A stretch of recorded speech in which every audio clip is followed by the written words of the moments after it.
পৃথিবীতে 3 রকমের ধর্মের লোক বেশি আছে, খ্রিস্টান, ইসলাম আর হিন্দু।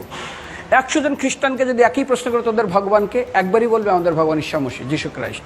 মুসলমানকে জিজ্ঞাসা করবে 3 থেকে 5 মানে মৃত্যুর আগে পর্যন্ত, যাকে এই তোদের ভগবানকে, একই উত্তর দেবে, ভাই আমাদের ভগবান হলো আল্লাহ। হিন্দুদেরকে যদি একই প্রশ্ন করা হয়, ভাই তোদের ভগবানকে, কনফিউজ। 100% হিন্দু 100% কনফিউজ, জানে না ভগবানকে। দ্বিতীয়ত, যদি তুই মুসলমানকে জিজ্ঞাসা হয় তোরা মসজিদে কেন যাচ্ছিস, ওদের শেখানো হয় মসজিদে যেতে হবে নামাজ আদায় করার জন্য। সপ্তাহে ওরা 100% একদিন মসজিদে যাবেই। তুমি যদি খ্রিস্টানদের জিজ্ঞাসা করো তোমরা কেন কোথায় যাবে, কোথায় যাও না, আমাদেরকে একদিন তারা চার্চে যাবে। কেন? ঈশ্বরে প্রার্থনা করার জন্য। ওদের শেখানো হয় জন্মের থেকে, এটা সংস্কার।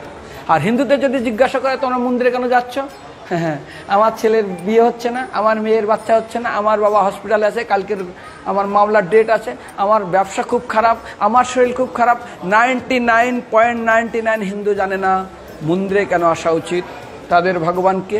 মৃত্যুর পরে কোথায় যাবে, মুসলমানকে জিজ্ঞাসা করবে মৃত্যুর পর কোথায় যাবে, বলবে ভাই নামাজ রোজা যদি না করি দোজকে যাব, অর্থাৎ নরকে যাব। যদি হিন্দুদেরকে জিজ্ঞাসা, ওদেরকে বলবে আর যদি করো নামাজ রোজা করি তাহলে বেহেশতে স্বর্গে যাব। যদি খ্রিস্টানদেরকে জিজ্ঞাসা করো, এই তোমরা যদি আমরা ঈশ্বর আরাধনা করি হেল অর্থাৎ নরকে যাব। যদি বলা হয় যদি করো ঈশ্বর আরাধনা তাহলে তোমরা হেবেন স্বর্গে যাব। আর হিন্দুদেরকে বলে যে তোমরা মরার পরেই 99% হিন্দু এটাই বলে, মিথ্যাই বলে, আমার বাবার সজ্ঞানে স্বর্গে গিয়ে বসেছে। তোর বাবা কি জমি কেনা আছে নাকি স্বর্গে? তোর বাবা জমি কেনা আছে যে তোর বাবা মরার পরে স্বর্গে গেছে হোয়াটসঅ্যাপ করে দেখি এই যে অ্যাটাচ বাথরুম টয়লেট আমি একদম ভালোভাবে পৌঁছে গেছে, তোর বাবা স্বর্গে গেছে জানিস তুই?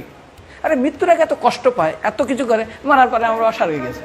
আরে যখন পুলিশে কোনো কয়েদি কোনো অপরাধীকে ধরে 2-4টা ডান্ডা মারে, তারপর থানায় গিয়ে আরও ট্রিটমেন্ট করে, তারপরে কোর্টে বিচারে, তারপর জেল খাটে, মৃত্যুর আগে এত কষ্ট করে আমরা মারা যাই, মারার পরে আমরা স্বর্গে গিয়ে বসে আছে, ওর বাবার জন্য জমি কেনা আছে না, এরকম বলা যাবে না। এই জন্য আমাদের শাস্ত্র বলে পরলোকগত, স্বর্গীয় বলে না।